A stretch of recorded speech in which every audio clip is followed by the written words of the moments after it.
disembodied. Recording. I'm just going to. Mm-hmm. Are we recording right now? Oh man. Mm-hmm. Okay, so first I wanted to thank you for interviewing. See, you can't turn me on. Come on, you can edit that thing out. It's the beginning. It's the easiest part to edit. Okay. There you go. I see why you keep them around. See, you should have started first anyway. Okay. Will you start? Okay. First, I wanted to thank you for allowing us to interview you. You're welcome. Thank you. And Sure. so I have a short question that I want to ask you. Okay. Okay, so I wanted to tell you how I thought of Robey Theater in conversation with Paul Robeson's politics as an artist and an activist. So I wanted to ask you, how do you feel your work, in particular Bronzeville, falls in line of the legacy that Robeson unapologetically died and lived for? You know, okay. It needs to be a complete answer, and you can fix whatever you need to fix. But you have to understand where he starts from. Paul was an athlete, an attorney when the American Bar Association did not allow Negroes into the American Bar Association. He was introduced to the theater by his wife, Islanda Cardoza Good, who was half Jewish. And he was a linguist, a singer, vocalist, who sang in a couple of dozen languages, an actor, various artistic disciplines he was very adept at, an activist, and finally, to answer your question, a humanitarian. This is what he evolved into. Always was, but evolved into and articulated it through his travel and the education he received, the practical education, as opposed to the academic education that he received through his work and traveling throughout the world. And learning the language of various people. He had a hand in composing the Chinese national anthem. They named a mountain after him in Russia. He was truly loved by the people because he truly spoke the language of the people. You go to Spain and sing in Spanish, Italy and Italian, to the Congo and sing in one of the dialects that were personal to the Congo. So the people loved him because he truly spoke their language.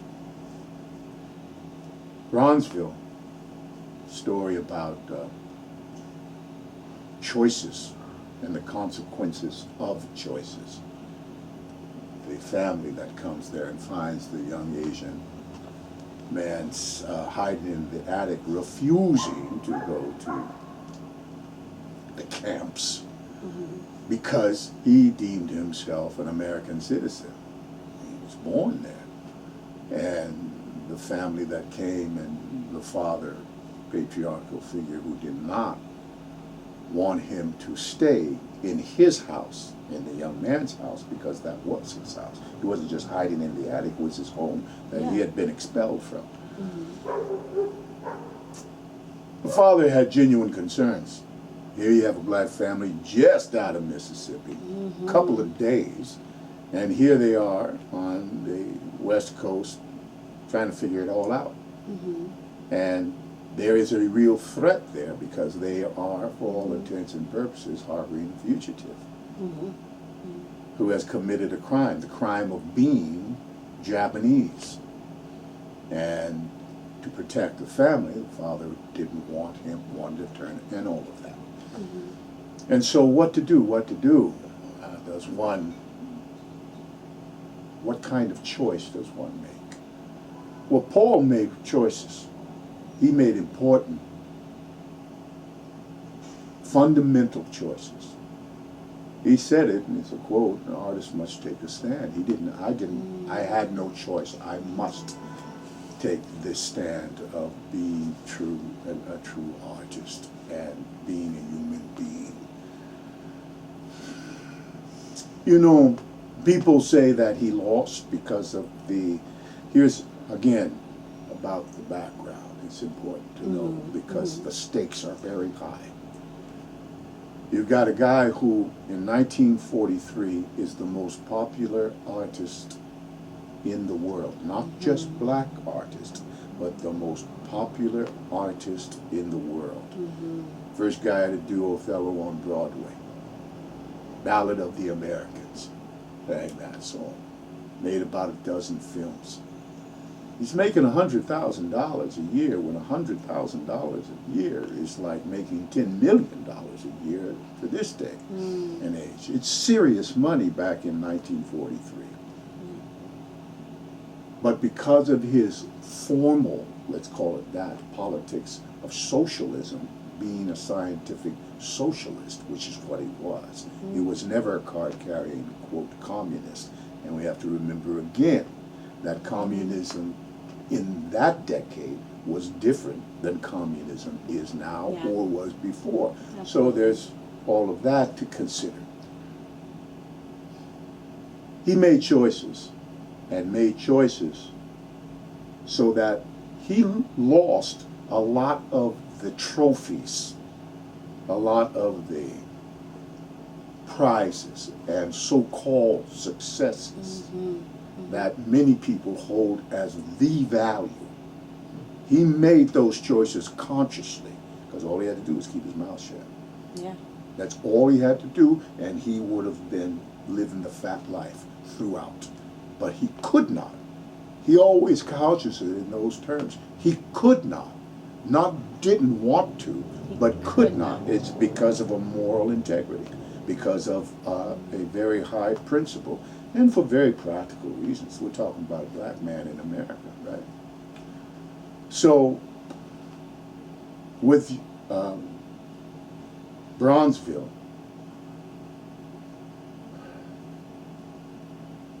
how that works, how that impacts Bronzeville is that it illustrates the choices and what is won, what is lost. There's a whole moral integrity that can be lost, and that's what the patriarch of that family loses in the end, you know. He was doing things for the right reasons, and there's no winner, really, in war. Is a big part of, quote, the moral of that story. Nobody wins. Because the war is the background. The war is the set from which the story is played. So, again, you know, I'm trying to answer your question in context and completely. Because of his moral courage. We try to emulate that. I think most of the time, the very fact that we attempt and often do is an achievement. Yeah, just tackling this subject is an attempt. And what I brought out of Bronzeville was there was a line that Henry said, like the blood was of his parents were in the walls when the African American family came in, and I talked about it with Professor Price, and it reminded me of "Strange Fruit" by Billie Holiday, the song when she says "blood on the leaves," and kind of reminded me of how like there's this migration from the South to where the Japanese Americans' homes were when they were away being interned. And then when Henry said, like, our blood is in the walls, it kind of reminded me of, like, the South and the lynchings and things that they were running away from. And then the Japanese Americans, they were coming and kind of converging these two, like, similar but disparate lives. And I just loved how you tackled, like, bringing those both, like, the multi-ethnic like nature of what Paul Robeson talked about. And so I think that you guys were doing that like effortlessly without even, I don't know if it was something that you were definitely aware of exactly how it linked with Robeson's. Well, yeah, well, of course. There's some things that just materialize. Mm-hmm, mm-hmm. There's an intent, and other things blossom from it. But I've come to know that that is how it works in collaboration. I have an idea, you have an idea, Nard has an idea, and we talk about the idea, and we have this kernel that we want to illustrate, and we do that, and then all of a sudden there's 4 other sprouts that happen that we didn't have any idea. Mm-hmm. But they're very appropriate. And that happened in Bronzeville. It happens in every project that there is a collaboration on of a new piece of work. Or even in classics that are simply new interpretations, performance-wise, you know. And the mixing of races, even in Johann, is that how you say it? Yeah, Johann. Yeah, Johann. But was she Japanese American or was No, she she was just Japanese. just Japanese? She Yeah. became Japanese American, Yeah. but born in Japan. Yeah. So how you tackle the I always felt like if the races would be in solidarity, like all the people of color, that we'd be able to like stand a chance against white supremacy. And I think that's Strength what, in numbers. yes, and I think that that's a part of white supremacist ideology is they wanted to keep the poor people thinking, well, at least we still have this white skin privilege. And like, so the poor whites wouldn't align with the people of color, and then the people of color wouldn't align with each other because they wanted to create differences between each other. Because if we were to have these solidarities, then we'd be able to rise up against that 1%. You know, so I think that I like that you seem to always, not always, but in different stories, it's just like who would be the underdog, like in, was it Toussaint? Like, you know, the Haitian Revolution, how, you know, they came on top and revolted and won. You know, that's a phenomenal story that a lot of people don't know about.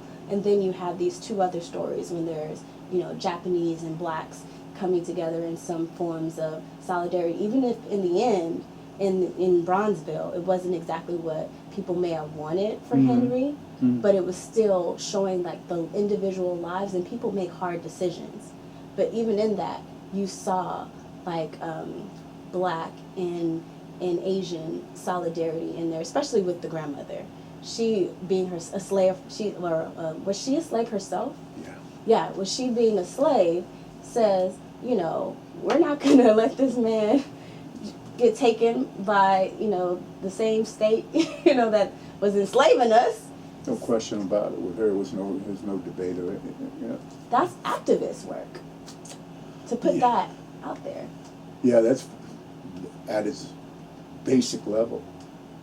You know, again, about semantics and all of that, it's all really fundamental. And obviously there's nothing new. It's just a kind of cycle. Jody was trying to do the right thing, but he just, you know, he felt responsible, and he was. And he was right. Because the FBI did come, and they barely got away. They were very much let off the hook because they could have taken them all in. And then what, you know? Yeah. So, tough choices. Sometimes the choices are made for you.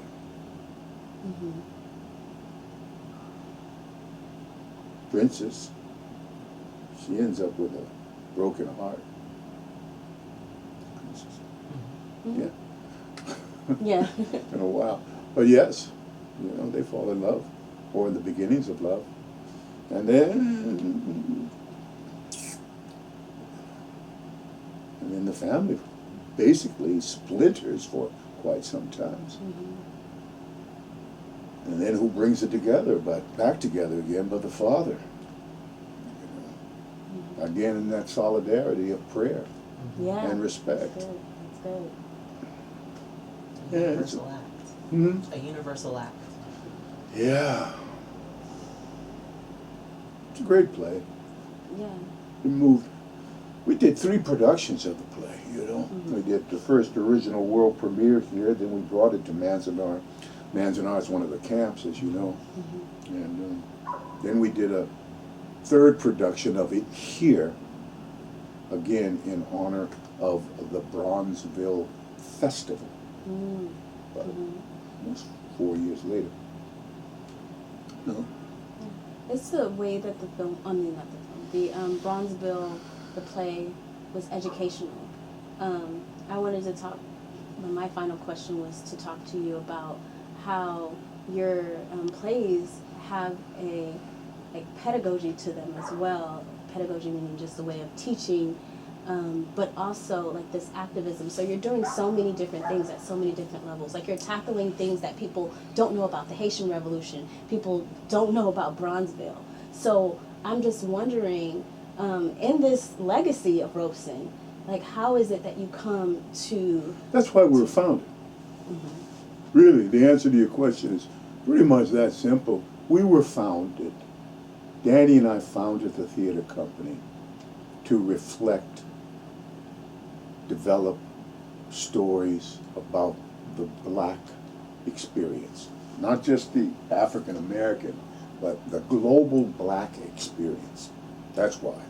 Because we both knew, as do a lot of people, that the legacy of Paul, the legacy of people of color is huge. Just gargantuan, that have not been tapped.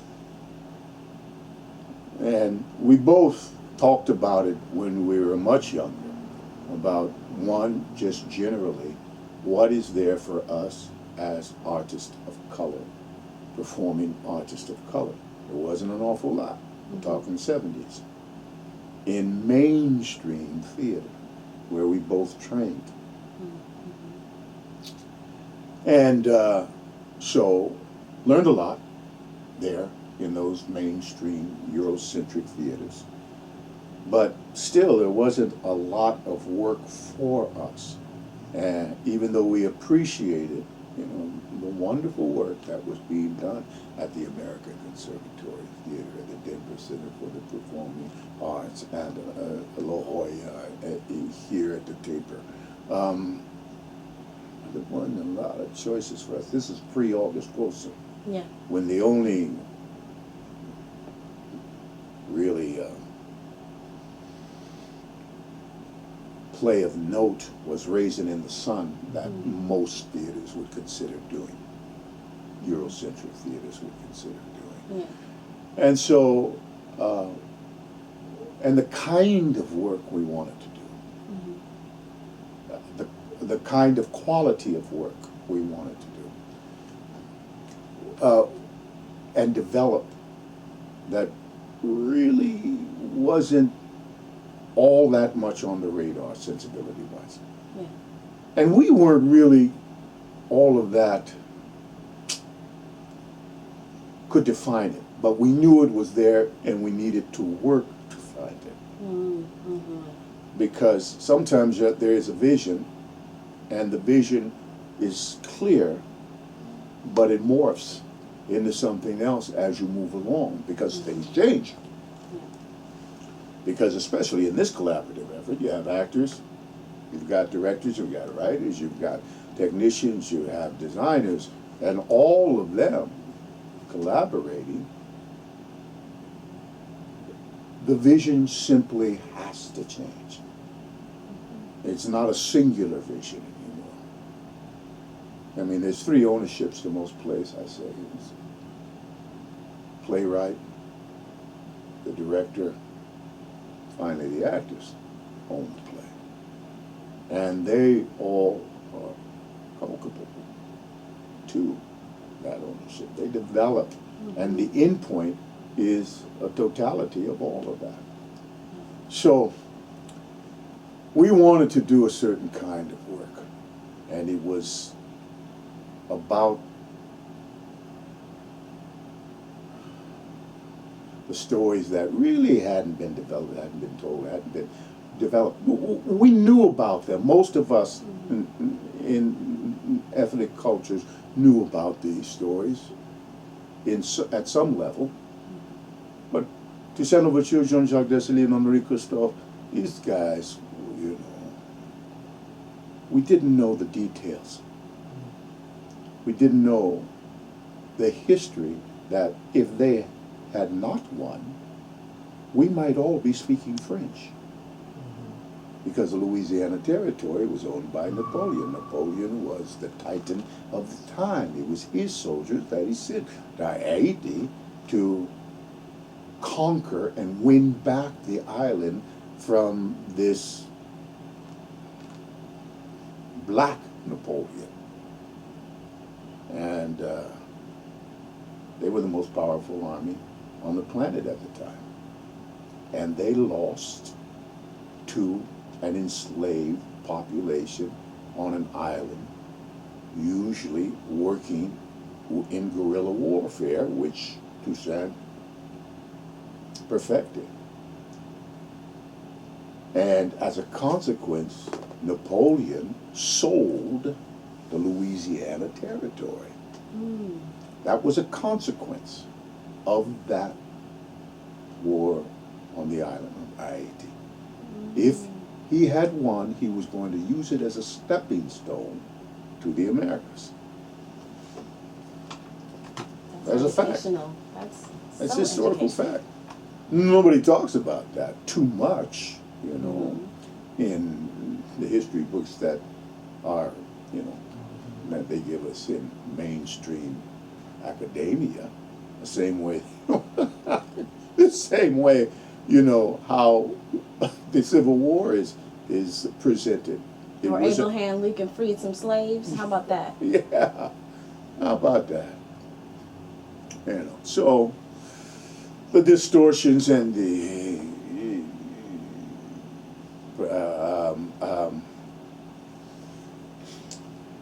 yeah, mostly distortions of history. Usually it's written by, you know, the guys who win, and they put their own spin on it, and it's very true. different. But so that whole episode, it's the stuff of theater.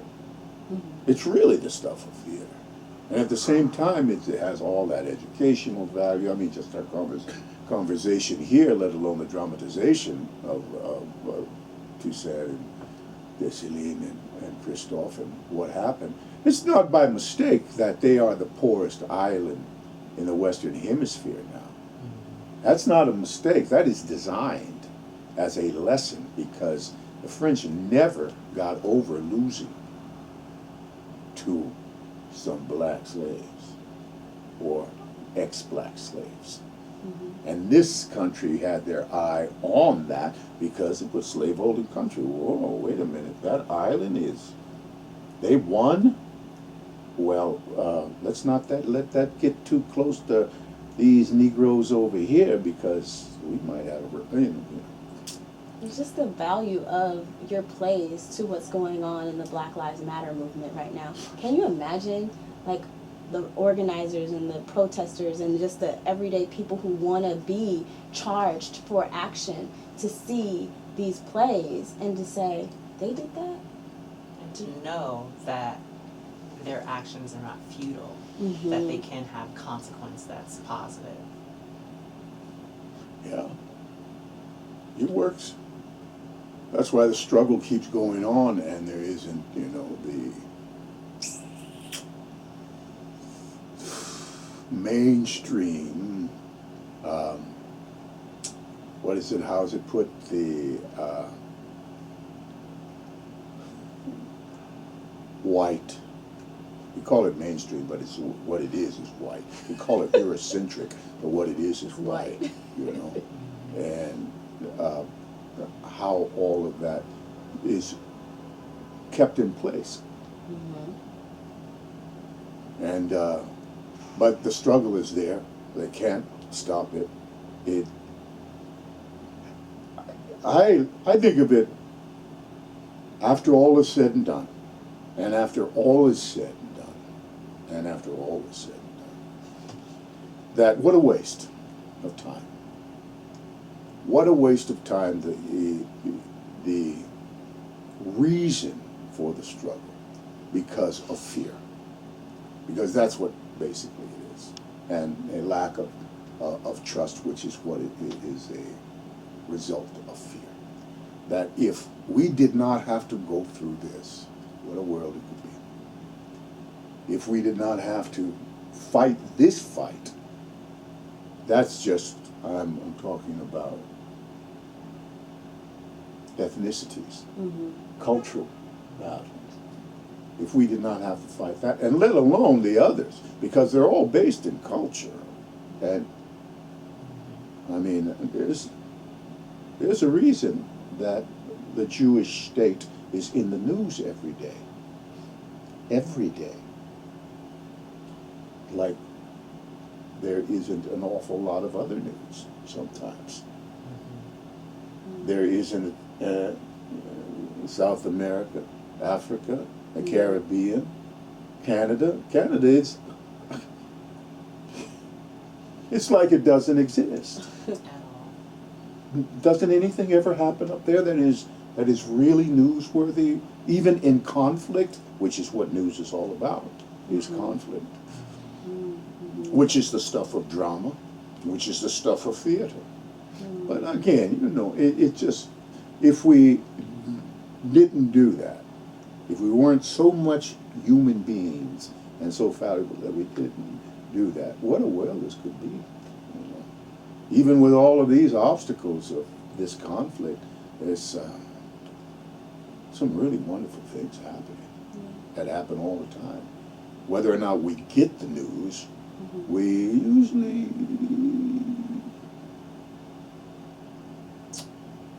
get the support or the impact of good things as well.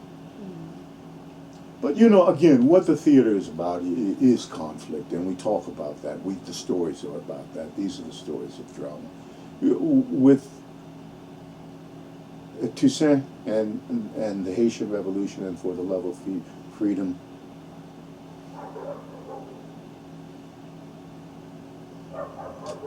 it's lessons. They're all lessons. I think theater should teach a lesson. Now, I don't mean get up on a soapbox and harangue an audience, lecture an audience. You know, you lose your audience pretty quick if you do that. People go to, I think, church. You know, and that's where that happens a lot. But the theater is meant to entertain. You know, that's a big part of it. And to pose questions and to elicit discussion. And that's what we try to do. Again, the principles of Paul, it's not exclusive to him. But he was an inspiration for myself and Danny. And, you know, we always knew there was, when you start to understand who this guy is, you know there's a much man behind who he is.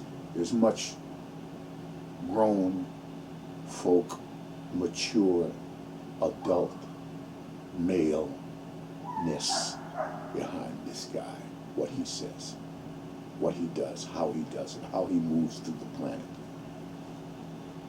and how he learned it. Because he didn't start out that way. You know, he started out like you and me. You know, probably somewhat ideal. How do you say that word? Idyllic?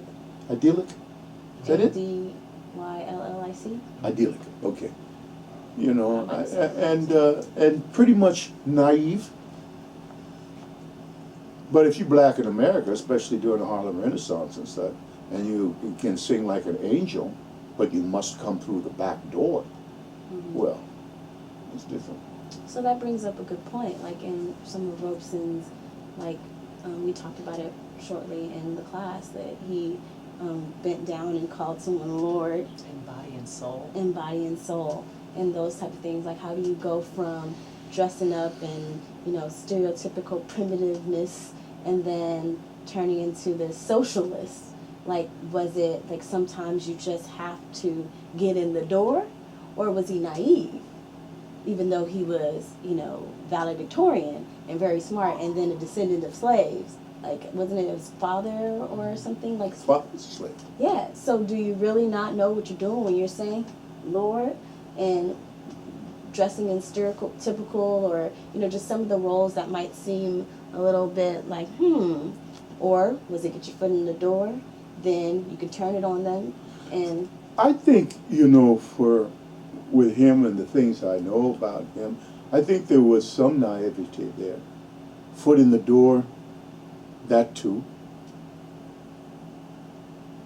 A lot of elements. Youth, wanting to be a part of something, because his political and moral awareness didn't come and develop to maturity till later. He lived for 7 years in England, and he left here because of many of Jim Crow. yeah. And then left England to come back and fight for it here. Traveled the world, of course, and traveling the world, you know, especially in Russia, he understood that in some places in Russia, that the Georgians that looked a lot like us, that had Negroid features, or Asian features, or Mongoloid features, were being supported by the general Russian government. At the same time, Stalin was doing some bad stuff, you know. But, and they kept that from Paul a lot. Sergei Eisenstein wanted to do the film based on a book called Black Majesty, which was about Henri Christophe, part of the Asian Revolution again. And it's a play that we did in the Paul Robeson Festival last year that illustrated a moment in time where he was traveling from England to go and talk to Sergei Eisenstein about the film. Stops off in Russia. This is 1930. Stops off in Germany, and it's 1933. And the brown shirts are strong, and Hitler's is taking hold, and anti-Semitism is very strong there. And of course, that meant that everybody else that the Germans targeted, from gypsies to Paul, were targets. And Eslanda, his wife, almost could pass for white. She's very light-skinned, you probably know that. Very light-skinned. And when they were traveling through Germany, had to stop over for a few hours, and they were braced at the train station by brown shirts. And basically they were saying to her and him, her mostly, what are you doing with this nigger? Schwartz. In German. They didn't know that Paul spoke German. And several of them surrounded him at the train station, and he bluffed his way through, basically, because there were about 8 or 10 guys there, you know, in brown shirts, that were ready to hurt him. So, a moment of his political education. That it wasn't just Jim Crow, it was a philosophy of master race and racial superiority. And that was public everywhere. And then the next step is, you know, pretty soon after that, it's about the power of the color green, of the haves and have-nots. And after a while, it isn't about ethnicity. If you're fortunate enough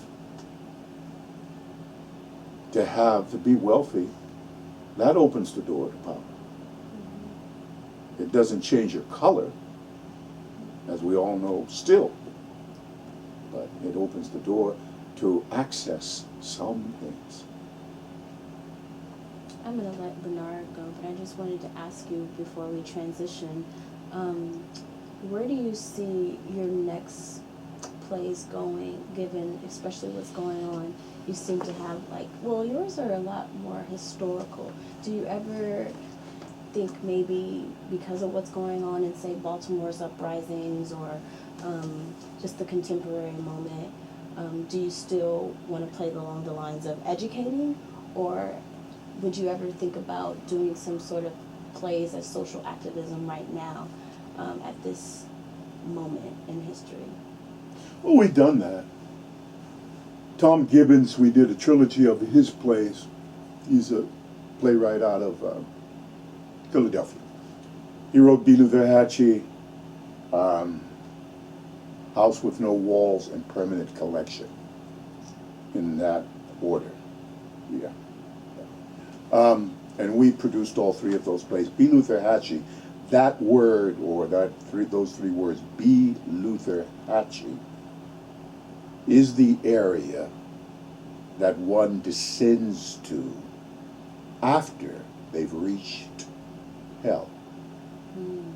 And those three pieces were B. Luther Hatchie took place in the 60s. And in short, 70-year-old black female writes her autobiography. A publisher gets the autobiography and over a 3-year period promotes it, and it becomes a bestseller, lauded, awards, all of it. She has never talked to the writer because the writer can't hear, so they can't have telephone conversation. They only correspond, and the writer lives in North Carolina, and the publisher, boutique publisher, is in New York. But after all this happens, she goes to meet this writer. She's not in the nursing home that she's supposed to be at in North Carolina. The publisher is waiting in a hotel room to catch a plane back. Knock, knock, knock on the door, opens the door. Hello, I'm Margie, the writer. It's a 40-year-old white guy who has taken the story of his nanny and, yeah. So the second act of the play is really about who has the right to write about certain ethnicities or certain topics. That's the exclusive right of that ethnicity, whether or gender, or can anyone who can be authentic write about that? And Tom, he's a wonderful writer. He doesn't give answers. He poses questions that pose discussion, because the second act is the publisher and the writer debating this throughout. And you listen to the 40-year-old white guy, and even though you may be of a persuasion, he's got a point there. I mean, the whole country and half the world bought the book and bought what was in the book. So he must have had something going, right? And of course she is saying that, well, wait a minute. You guys have been doing this for a long time, and the stereotypes that you foster and the misconceptions that are a result is wrong. So you guys should need to leave that alone. Right? So, okay, this sounds right. How do we resolve this? Well, Authenticity, honesty, sincereness, measured by the eye of the beholder, perhaps. House with No Walls, who'd have thunk it? A play about George Washington, the father of our country, who had slaves. He was a slave owner. There they are. Those are some of the slaves that George Washington owned. Only Judge on the right there, he was one of the featured characters in the play. And the play was about that. Not only did he own slaves, he was diabolical because he was in Philadelphia. He was in Philadelphia and Vermont. Vermont, was it? I think, yeah. He had homes. And in Philadelphia, if your slave stayed in that state for X number of months, I think it's 11 months, they automatically were free. So he would make sure that 2 weeks before that time limit was up, he'd send them back to Vermont for a few days and then bring them in again. So that they would not be free. Now this is the father of our country, George Washington, who never told a lie. Okay. Permanent collection, the last play. I don't know if I'm answering your questions. Again, about, real things and the educational, and all those kinds of things, which they're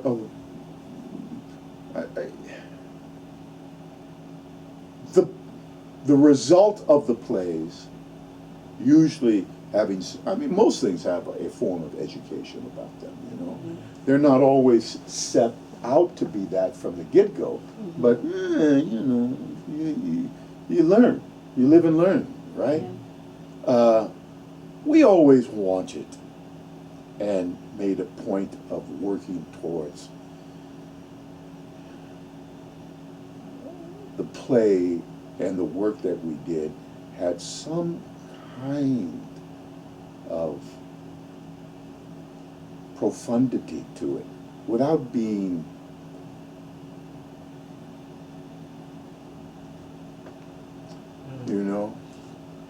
without being full of oneself.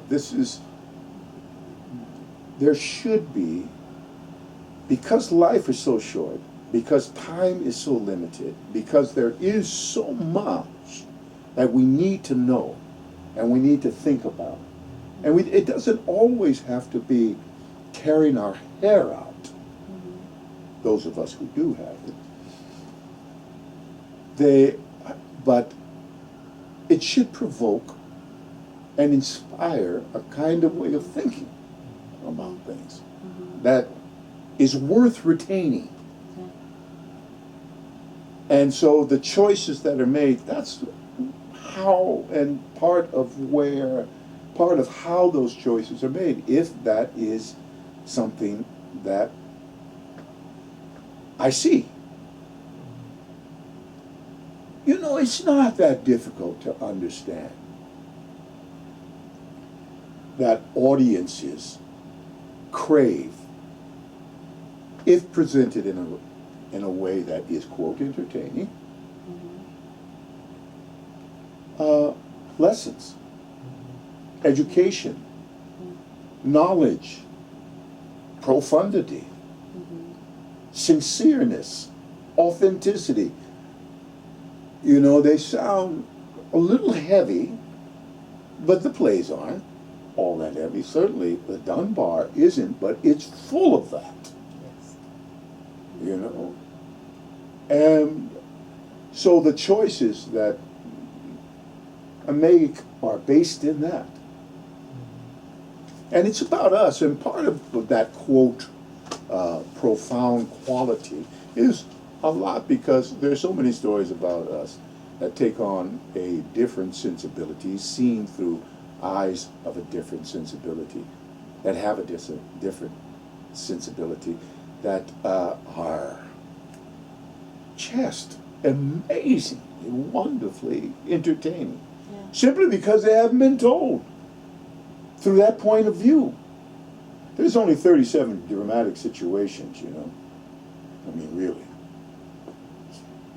And, you know, there's boy meets girl, boy falls in love with girl, boy gets girl. Boy meets girl, boy falls in love with girl, girl shuns him. Girl meets boy, girl falls in love with boy, they live happily ever after. Or they have conflicts and obstacles throughout. We all know them. We've seen those stories. They're presented in different ways, different shapes, from different points of view, but basically they have the same ingredient. Look at television. Well, that's not the best example. Okay, but It's reality TV now. yeah. And so when something different comes along, it's lauded as, oh, wonderful, what a just incredible, So refreshing. yeah. And it's not really. It's just that nobody took that shot. I'm talking again in on a large scale. Yeah. We work in a scale that is fairly small. You know, in about 70 seats, and we do a couple of dozen performances. But you guys tackle difficult topics that people wouldn't necessarily.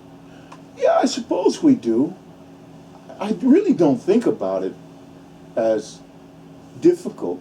The difficulty ends up being finding the resources to do this in the fashion that I want to do them in. Budgets is what I'm talking about mostly, right? Because if one has those kinds of resources, well, it'd be dangerous to do the kinds of stories at the level of production values. Mm-hmm. Because I go to a lot of theater, small, call it black box theater, with 30 seats in the audience, and somebody put up a folding chair, and somebody painted a flat, and that's the set, and there's 3 lights. But the story is, you know, and the execution by the artist is wonderful. Mm-hmm. They're just lacking some trimmings, really, you know. But then also no one wants a story with powerful black heads or leads in that. Well, some people don't, I suppose. And I'm talking about mainstream. Like, say, for example, like the movie. So. Well, yeah, no, I was talking about turning Tucson to a movie. Mm. But also the fact that some of the awards they weren't given to, her name is Ava, right? They weren't given to Ava because of the president not seen as the hero. Instead, the white savior. It was, you know, Johnson. Yeah. Instead, it was about black people rising up and. I suppose again where the values are, the awards. Okay, the awards, right? The Academy Awards and all of them. Or just funding. Well, she got the funding. She got the funding, and she'll get some more funding.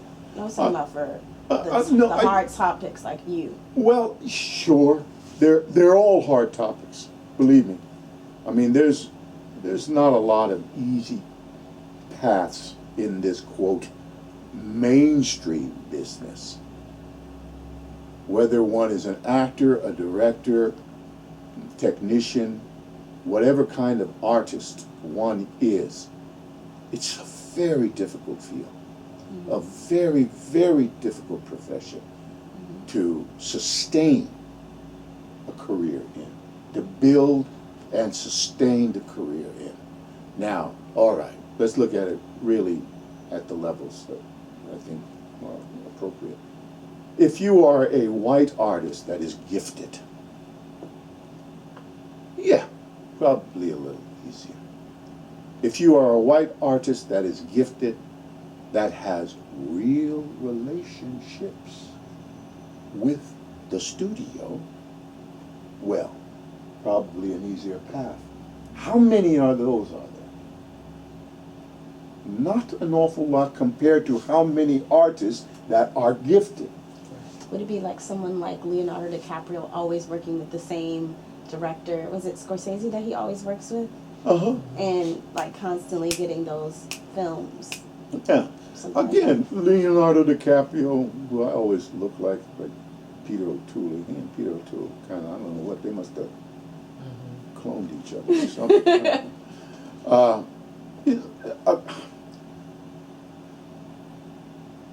I remember Leonardo DiCaprio, 11 years old, in a film with Robert De Niro.